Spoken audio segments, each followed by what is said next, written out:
this week's edition of the Todd Coconato Show. And boy, we have an important show today. You know, many of us have been waiting, and by the time you see this broadcast, we may have struck Iran. But as I'm recording right now, Iran has not been struck again. And many people are disappointed, and many people are talking online. But I'm going to give you a bigger picture today. Of what I believe is actually happening in our world. And there happens to be a woman and an organization online that's been doing some really good reporting. And we're going to kind of look and analyze her video today and what they're suggesting that President Trump is trying to do.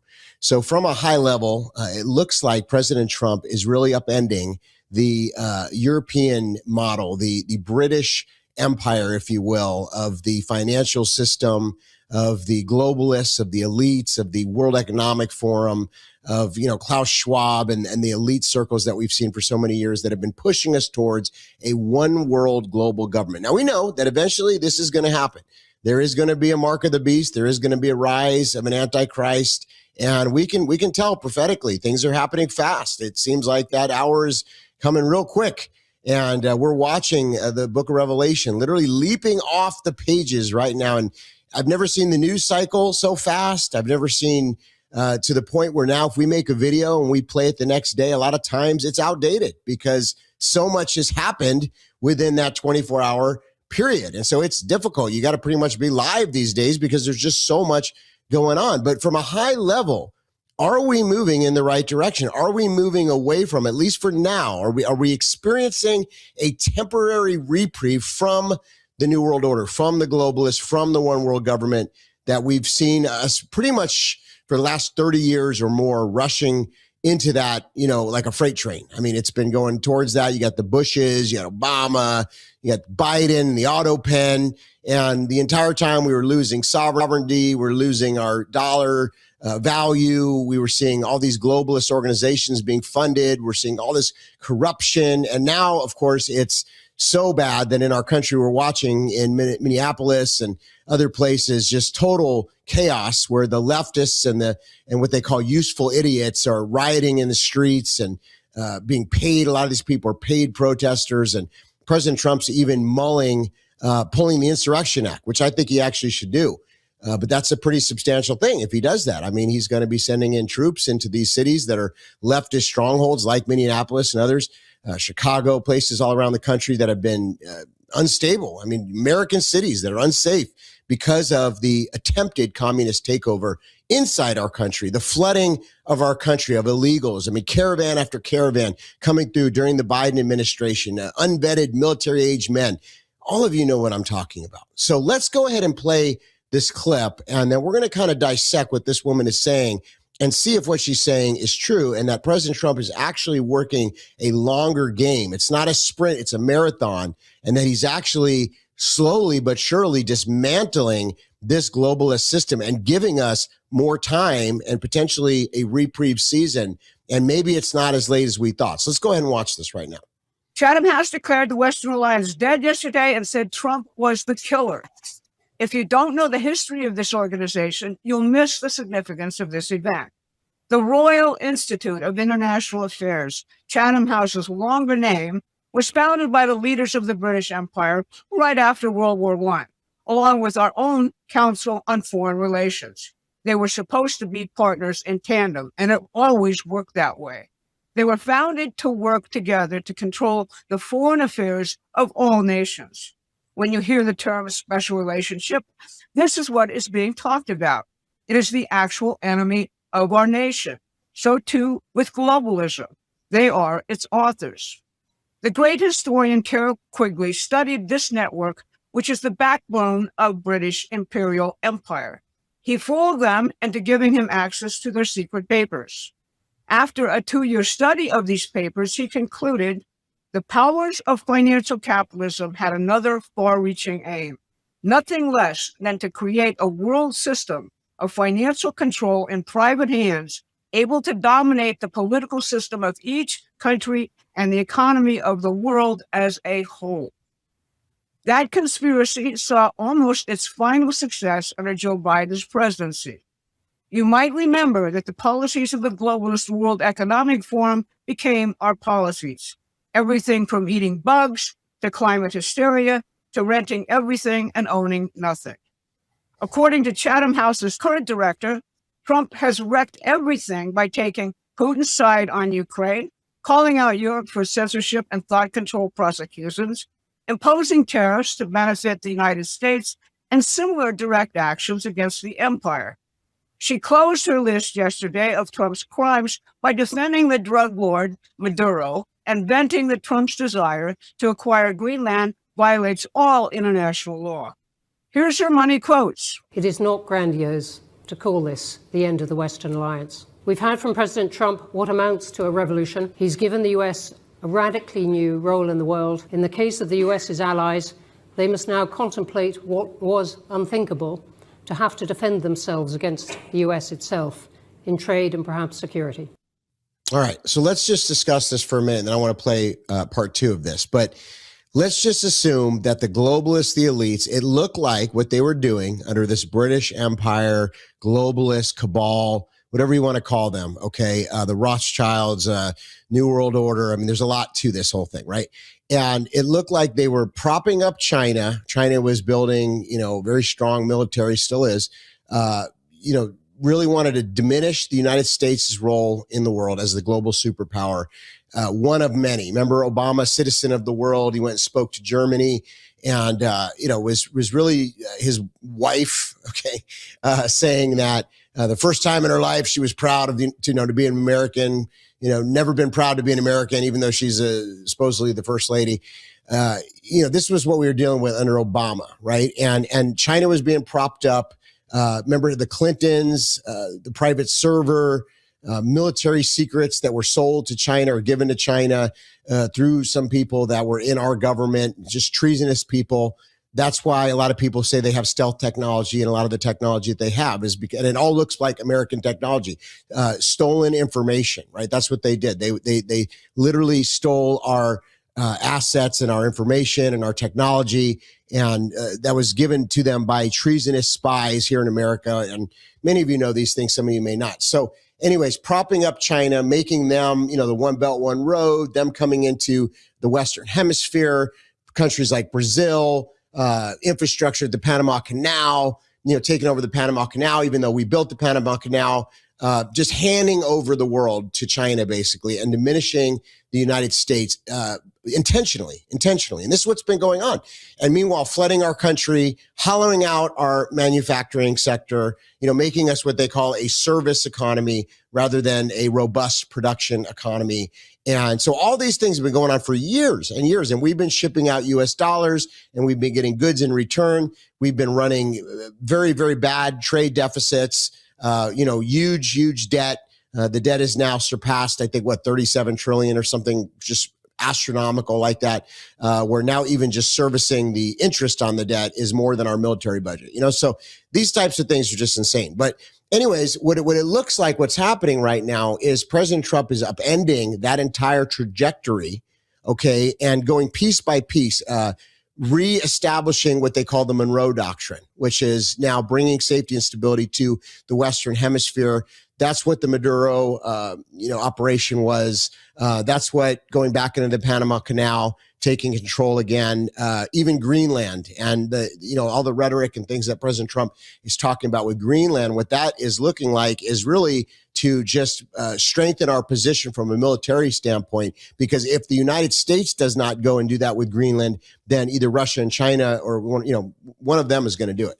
And it's already happening. I mean, China's already over there. They've already got ships all around it. They're eyeing Greenland, and no one's going to stop Russia and China from taking that. Once they take that key port channel, that channel of distribution for One Belt, One Road, that would be the end for the U.S. We'd be in a very bad position. Very similar. It wouldn't be the end, but it would be a very bad strategic positioning for us. Kind of like when if Ukraine were to join NATO, that would be horrible for Russia. Well, if Greenland were to fall to China or Russia or both, because they have an alliance, that would be a major problem strategically for us, because they'd be able to position military equipment. They'd have control of that shipping lane. There'd just be a lot of things, rare earth minerals, all the different things that Greenland is very rich in rare earth minerals and oil and natural gas and things like that. So all those would fall into the hands of the adversary. So it looks like what President Trump is trying to do is establish our dominance in this quadrant, the Western hemisphere,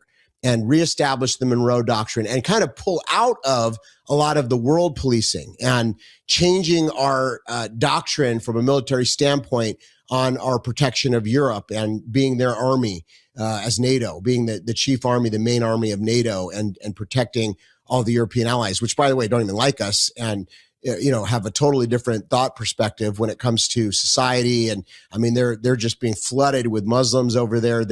Their views from a social standpoint are extremely liberal. Those countries are all in major decline right now, whether it's the UK or France or Germany. I mean, just look at their society. And here the US has been bolstering them up and defending them, even while they're doing these very egregious things from a policy standpoint. So should we continue to do what we have done in NATO? Well, I don't think we should. I think we should withdraw from NATO. And I agree with the direction that President Trump is going, because those countries no longer align with our ideologies or our viewpoints. So it would behoove the West and President Trump to take the approach that he's taking. And that's why he's taking this approach. So what I'm seeing is, instead of the China propped up system and diminishing of the United States, diminishing of our dollar, weakening from a military perspective, President Trump is upending that entire trajectory. And what he's doing is he's looking at it and saying, instead of us defending Europe and being the army of Europe, instead of us being all involved in the Middle East, why don't we establish a board of peace there, get several nations involved? Let's get rid of the head of the snake. Let's get rid of the Iranian regime. And we're going to do that by asserting a lot of pressure on them economically, militarily, destabilizing their system internally. And that's all happening. And so it may not happen overnight because this is a very complicated situation, and we can't, this is a marathon. It's not a sprint. So you don't want to go in and have another Afghanistan. You don't want to go in and have another Iraq. You want to go in with a decisive blow, like taking out Maduro. You want to go in and take out the Ayatollah Khomeini. You want to go and just take out the Iranian regime in a one, really powerful blow, and then let the people rise up and let the Shah, the son of the Shah, come in and take over and let the Iranian people govern themselves. You don't want to have a nation building scenario. Obviously we'll help them, but you don't want another Iraq. You don't want trillions of dollars pouring in of U.S. blood, sweat, tears, money, like we did in the longest U.S. war in Afghanistan, which was a horrible disgrace in the end with Biden. So you got to understand, President Trump's got a lot that he's dealing with, but essentially what he's trying to do is get rid of the head of the snake in the Middle East, do the Abraham Accords, okay? We know biblically that that's not going to hold. I mean, obviously there's going to be the Gog and Magog war. There's going to be, all the end times prophecy, but could that be put on pause? Could that be maybe 10 years from now, or even 6 or 7 years from now? Could we see a season where the Middle East has some form of peace? Actually, biblically and prophetically, we could. And maybe that's what we're going into right now. Now, no one knows 100%, but this is what it seems like President Trump is trying to do. Pull out the U.S., not fully, but where we're not policing the Middle East anymore solely, focusing more on the Western Hemisphere, letting Europe do Europe, letting China have the Asia-Pacific region. And by the way, that could mean that we don't defend a Taiwan takeover. You have to understand that, because our policy has been, hey, we're going to go to war with China if they go into Taiwan. It looks like right now they're bringing rare earth mineral, drilling and mining online in other places so that China isn't dominant in the rare earth minerals. It looks like semiconductors are being moved out of solely in Taiwan to other places. They're now building robust facilities of semiconductors, which have not been the case. So that's a big deal. Rare earth minerals, the U.S. is very much involved. Greenland, again, other things like Venezuela. So you have to understand there's pieces on a major chess board that are being played right now. And that's why I say it's a marathon, not a sprint. But it looks like to me that the world is being divided up into 3 sections, and that the U.S. is going to be more concerned about the Western Hemisphere and the Monroe Doctrine. We're still going to be involved around the world, but it's not going to be the way that it's been, where we're like the world police and all these foreign wars. It looks like these wars are going to be coming to an end. And I'm going to talk a little bit more about this, but this woman is in line. What she's saying, and I think it's Promethean Action is her organization that she works with, but what she's saying essentially fits the narrative that I'm talking about today. So let's go ahead and play clip 2 right now. If you've read the president's new national security strategy, you know that the health, wealth, and productivity of the American worker is the center of everything for him. I'm going to just play 3 clips from yesterday, which will highlight what the president plans next. To provide further relief to hardworking Americans, we'll also be confronting one of the biggest factors in driving up prices, the monstrosity known as the Unaffordable Care Act. You know what that is, right? It's Obamacare. It's a great name, Unaffordable Care Act. Obamacare was a gift to make health insurance companies rich at the expense of the American people. In particular, the so-called enhanced premium tax credits were a corrupt payoff to the insurers, whose stock prices went up more than 1,000% after Obamacare was signed. I want the same money I want it to go directly, very simple. I want the money, those big amounts of money paid for by the government, to go directly to the people so they can buy the health care that's right for them. They can negotiate their own deal, health care savings account, but they'll buy their own health care, and everybody loves it. Healthcare costs are a huge component of the cost the president is radically reducing. Let's take credit card debt next. In addition, I proudly called for the credit card companies to cap interest rates at 10% for 1 year, because they're getting 28 and 30% and 32%. And it's unfair. The rates are way too high. Finally, the root causes as to what is making housing unaffordable. At Davos next week, I'm going to provide much more detail about our housing policies so that every American who wants to own a home will be able to afford one. We have some great things happening with housing. This will include a ban on large institutional investors buying up single-family homes all over the country and making it impossible for people to buy a home. And I've also announced that the U.S. government is purchasing $200 billion of mortgage bonds to bring down mortgage rates, and it's had a huge impact. It's already started.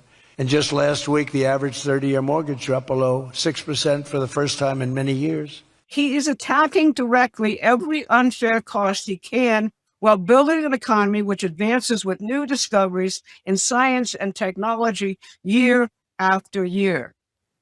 All right, so let's talk about a few things. Energy. President Trump is working to make energy more affordable, not just for Americans, but for the entirety of the world. And we know there's 0 point energy. There's other forms of energy that have been restricted because of the lobbyists, because of the big corporations, and they've actually gone after people that have other forms of energy that they could introduce that are more free energy. But free energy is out there. There have been people that have discovered other ways to run the energy sector that unfortunately have been held back, just like in the pharmaceutical industry, similar things, cures that potentially have been held back because they wouldn't make as much money.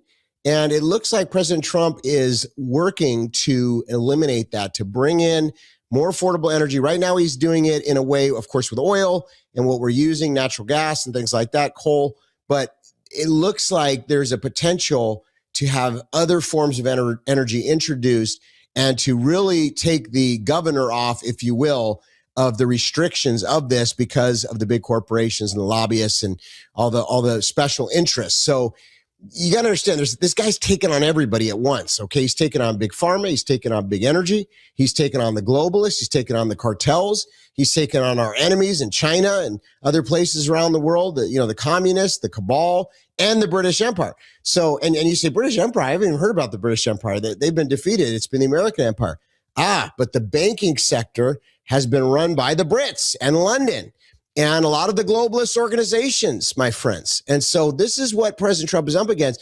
And we've always called Europe our ally, but a lot of the European countries, they are all part, not maybe Hungary and Italy, but for the most part, a lot of these European nations are all part of this cabal that are wanting this prop up of China and our enemies. And President Trump's pushing back against that. He's bringing back jobs. He's bringing back manufacturing. He's bolstering our intake and, investment here in the United States. And we're seeing not only big corporations bring back their manufacturing facilities and their plants here, car making. We're seeing steel coming back. And so this is a major about face, and it does not happen overnight. And as I've been saying on Firepower, I think that we're going to see in Q2 of this year, Q3 of this year, trickle down economics where these policies, including the new real estate policies, including the investment into the real estate bonds and the things that President Trump is just announcing, the reduction in pricing on pharmaceuticals and medications, and all these things have a trickle down effect. And I think that's going to start happening in Q2, Q3, right before the midterms, along with, I think, a lot of corruption continuing to be exposed. I think a lot of these corrupt politicians, these bureaucrats, we're going to continue to see unraveling, and things like we've seen in Minneapolis and, with the governor there in Minnesota, just a lot of stuff that's going to keep coming out. But we have to have tenacity, and we've got to be in this for the long game, because this isn't something that's going to happen overnight. It's kind of like the ministry right now. Ministry is difficult to be in the ministry. You got ornery people, you got unstable people, you got a lot of people with different motives and different things. You got to navigate this whole minefield in the ministry and look for real, authentic people that are deep cries out to deep people, that are hungry and thirsty for God. And they're out there. There's remnant people that are out there, but there's a lot of wolves mixed in there. There's a lot of people that, I call them crinos, Christian in name only. So, in the church, you got that going on. Well, you got that going on in the world. You got that going on in the MAGA movement. You got that going on, especially in the conservative, in the Republicans. You got rhinos, you got corrupt politicians, you got, definitely more on the left, way more on the left, but there's a lot on the right too. And so we got to root these people out, and that takes time. You got to change the trajectory of this big ship that's going a direction. All of a sudden, change that trajectory. And how is that done? By what this woman's saying is initiating better policy. And it's all, and the policy doesn't affect everything overnight. Yes, there's big changes that happen, but sometimes you don't see the trickle down for months or even years. And I think that's what's happening right now. So we have to keep praying. We've got to stay steadfast. We've got to do the work of the kingdom, and we've got to see that the Lord is moving. Don't get discouraged if you wanted Iran to be attacked, last night and it didn't happen. There's a reason for that, because maybe it would have caused us to get caught up in a quagmire, and they're looking for a one-hit blow. They're looking for something that's going to be more decisive and, where we're not going to get bogged down. So everything that's happening right now, there's a lot of chess maneuvers. There's a lot of moving of pieces on a chessboard, and we have to look at it from the macro and kind of understand from big picture standpoint what this president, this administration is trying to do. Let's go ahead and play the next clip right now. Jay Powell, claiming that President Trump threatened him with a criminal indictment for not lowering interest rates and had hailed him before a grand jury with a subpoena on Friday. Since the video had all the vibe of a hostage video, I thought first it was a fake. But then by Monday, the world's central bankers were out in force with statements defending Powell and attacking Trump in language usually reserved for the most heinous of crimes. I find this incredible. The Fed has been wrong about every metric for years. Powell said tariffs would cause inflation. They didn't. He said Biden's inflation was temporary. It wasn't. He topped that off with $2.7 billion in renovations of the Fed building, which critics said amounted to a Fed Taj Mahal. The Fed's independence, it violates the Constitution by delegating the power of the purse. The Fed was born in 1917 when the City of London's Wall Street crew created it to serve them and not the American people. And it has functioned that way ever since. Since the criminal 2008 bank bailout worldwide on the backs of American taxpayers, the Fed has deliberately skewed the playing field. It has rewarded billionaires, savaged the middle and working classes, and prevented credit from flowing to Main Street. Powell's subpoena came from a criminal referral back in July by Congressman Anna Paulina Luna, not Donald Trump. But regardless of what some of these Republican senators are saying about, this being targeted prosecution by the president, specifically Murkowski, I actually just said today, this criminal referral is one that I did directly and I sent last year. And so for people to say that this is somehow partisan and now somehow the DOJ is opening up this investigation, we sent that request because of his own statements, Powell's own statements where he perjured himself to Senate. Luna said Powell lied to Congress in his June Senate testimony about Fed Taj Mahal.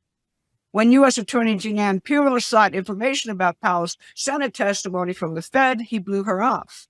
That's why there was a subpoena. All right. So here's the Fed. Okay, we've been talking about ending the Fed. The Fed is an organization that is a private bank. It is not part of the government, even though a lot of people think it is. It sounds very federal, but it's actually a private bank. And it's the central bank.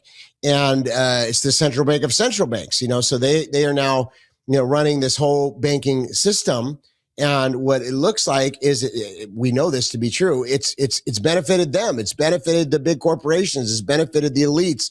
It's taken from the folks, and you can see that in the wealth. And so there's been a redistribution to entitlements and corruption, and you have these big black holes of finances where trillions of dollars are somehow vanishing on black budgets. And, it's been going on for years. I mean, all these different things. So bringing in accountability in the financial sector and upending the Fed, or at least changing the way the Fed operates, taking control over these corrupt individuals and the banksters, which again goes back to London and the British and a lot of the, what this woman is talking about. President Trump is taking this whole thing on. And so what I see from a high level, what I think has happened, and this is my opinion, but I've done a lot of research. I've spoke to a lot of high level people, and this is where I'm at right now. Now, I could be missing something, but this is my commentary and my opinion on what's going on. I think that there's been back channel diplomatic action with Jared Kushner and special envoys to Russia, where they've said, look, we will end the Ukraine war in a favorable way for you, Russia. We'll give you territory. You're going to get territory. We're going to give you assurance that Ukraine is not going to be a NATO member. Okay, we're going to make sure that we don't allow that. And you're going to have protection of your borders, and the war will come to an end, and you're going to benefit. So they give Russia those types of, safeguards and assurances. Then they go to China. They say, look, in the past, we were going to defend Taiwan, but, we look at the one China policy, which we've signed on to. It's kind of doesn't make a lot of sense the way that our posturing has been. And we might at some point, maybe not now, but in the future, allow you to take Taiwan without going to war with you, because we're going to basically say you can take that section, the Asia Pacific region, and have more dominance. You can assert your dominance over there, but in return, we're going to take the Western Hemisphere. We're going to take down the Iranian regime, and we don't want to go to war with you over Iran. So you need to back off about Iran. You need to back off about Venezuela. You need to get out of the Panama Canal. You need to get out of the Western Hemisphere. We're going to assert our dominance. We're going to take over Greenland.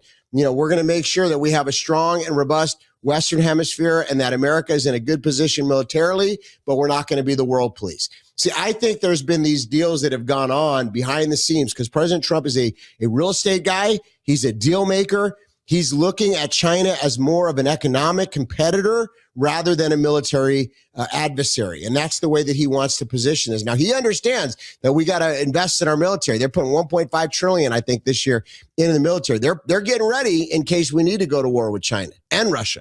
They're bolstering our military. They're, going America first on all this stuff and making sure that we're positioned, to be very successful and strong with 6th generation equipment going into the next, half of the century here. America is going to be in a very strong position from a military standpoint. And he's investing that way. He's posturing that way. So we're not backing off militarily. But what it looks like we're doing is we're looking at the world differently, and we're not going to be the global police, and we're not going to be engaged in all these foreign wars, and we're not going to have our hands in everything like we have in the past, but we're going to be more focusing on America first and protecting this hemisphere and protecting our borders and protecting our sovereignty, protecting our interests, bolstering our economy, bringing back jobs in manufacturing, putting that all online again. Does that make sense? So that's why when Maduro was taken out, the U.S. all of a sudden wasn't in war with China and Russia. That's why even what's going on in Iran right now, where we have, entire carrier groups that are steaming fast to, possible military action in Iran. Okay, why is Russia and China not, getting right there with their aircraft carrier and their submarines and saying, hey, if you go in there, we're going to go to war with you? Why? You got to think about that, because there's diplomacy that's going on and deal making that's going on, and they're getting something. And President Trump is making deals with them. And, I know that everybody might not agree with, well, we can't give up Taiwan. What about the people? I'm just telling you, it looks to me like there's a big change and a big shift. And we've saw it with the updates in the doctrine this year of how we're going to posture from a military perspective. And you can see that there's big shifts with Europe, big shifts with the Middle East, big shifts with the Western Hemisphere, big shifts with the Monroe Doctrine. And when you look at that from a macro standpoint, and then you look at what's happening in the news cycle, it makes a lot more sense. Now, I'm going to add one more thing, and then we're going to end the show today. And I'd love to hear your comments and your thoughts on this. First of all, why does a pastor care about this? We'll get to that in a second. what's going on here at home with the insurrection that's happening right now in Minneapolis, President Trump is probably going to pull the Insurrection Act. He's probably going to put troops in there, in my opinion, and bring all this social justice warrior, paid protester, communist revolution stuff to an end. He has to. We have to get our cities safe again. We've got to bring law and order back. That was a big factor in his campaign, was law and order. And I believe he's going to do that. I believe we're going to see that. But it might get bumpy before, because they have all kinds of plans and false flags and things that they want to initiate to try to cause instability. They're trying to do a color revolution here at home. And we have to understand that that's in effect right now. And people say, you sound pretty, intense for a pastor. Listen, it's at that moment. It's either we do this or our country goes down. People think that, we can just not take care of any of this. No, we can't, because if the dollar loses the global reserve, then there's going to be at least a 40% drop in intrinsic value of the U.S. currency, and we will see a massive depression here at home. Everybody's quality of life will change, and the whole world will change, quite frankly. So this is the other option, what President Trump is trying to do. Instead of having a hard landing and an abrupt end to the American empire and propping up China and a new world order like all these very evil, corrupt World Economic Forum people wanted, what I presented today is an alternative. It may not be the best, and there may be some holes in it, but ultimately it gives us more time, okay? And it gives us more time to continue to live a prosperous lifestyle here at home, to see America continue to prosper and have jobs created, and even our economy go back online and stop being a service economy. So it's given us a way out, and at least a temporary way out. And if President Trump is successful in this, we could actually see 10, 20 years of pretty strong prosperity here in America, rather than a depression and a very bleak and evil outlook, which the World Economic Forum was talking about. So we don't know. We haven't won yet. And we still don't even know if that's going to be 100% what happens, but that's what it looks like to me is forming out of this right now. And I just wanted to bring this to your attention today. And I think we did a pretty good job of covering what it looks like President Trump is trying to do here. And we need to pray. Now, why does a pastor care? Why does a pastor care? Because ultimately it's about freedom. It's about our religious liberty. It's about the quality of life for not only this generation, but for our kids and grandkids, should the Lord tarry. And I care about religious liberty. I care about freedom. I care about our Constitution. I care about being able to freely preach the gospel. The world would be a very dark place if you would see a China-dominated world, which is a communist country that hates Christians, and that dominance would be exerted all over the world. We're already seeing it in Western countries like Canada and Australia and Great Britain and others, where they are limiting the ability to have free speech. They're arresting people who are praying over abortion clinics. They're arresting street preachers. It's crazy. And they want to bring that here to America. And the only wall that's holding back that evil trajectory is what we spoke about today. So we need to pray. We need to vote. We need to be active at the community level. We need a local action equals, national impact, as General Flynn says. We need that. We need people getting involved. We need people understanding the battle that we're in. We've got to understand it's a spiritual battle, and we need to continue to have the chutzpah, the tenacity, the longevity. We can't grow weary in doing good, and we have to understand that ultimately this is a spiritual battle. So what do I think in the summation of what we talked about today is there's a potential for a continued reprieve. There's a potential for a season of prosperity to continue in America, maybe even for decades, at least for a couple of years, but could be much longer. The alternative is going into the World Economic Forum UN Agenda 2030 model, which is very bleak, and you own nothing and you'll like it. Censorship, 15-minute cities, very evil stuff if you know anything about that. So we have been presented an alternative now, which this is this new Trump security doctrine that's been laid out in today's broadcast, where there's now another option on the table, and I think we need to continue to pray. So hopefully I made sense in today's broadcast. I tried to break this down. I felt like it was important for us to go live today. There's a lot happening. It's happening fast. If anything new happens, if there is an attack in Iran or anything like that, of course, we will go live and discuss it. But this has been this week's show. I hope you enjoyed it. Now I'm going to shift here real quick. We are doing a lot of soul winning, and we're going to be going to a bunch of states in the next few months And of course, we have what's going on here in Tennessee. We have our online media broadcast. And more than ever, we need your partnership. Okay, we are in a war. As you know, there's not a lot of people speaking what we're speaking. We have to have all of our ducks in a row. We got to have our I's dotted and our T's crossed. We've got to be set up for success in order to fight this battle. And we are on the front line. Would you pray about becoming a monthly partner to TCM? Would you pray to help us in this very interesting, distinct calling that we're walking out? I very much appreciate our partners, and thank you. Thank you to our partners. You're the only reason that we're able to do the things that we're doing, and we continue to take territory and win. And even everything that we discussed today, I just got back from Mar-a-Lago. We are always out there pushing for biblical perspective, worldview, and to push morals and values in America and to stand for our rights and freedoms from a religious liberty standpoint. So we are out there doing our part, and we certainly appreciate your support. Thank you so much for tuning in today. We will be live again this week, Friday night at Remnant Revival Church. We do Sunday service at the Remnant, and we appreciate always when you tune in. God bless you, and we'll see you soon.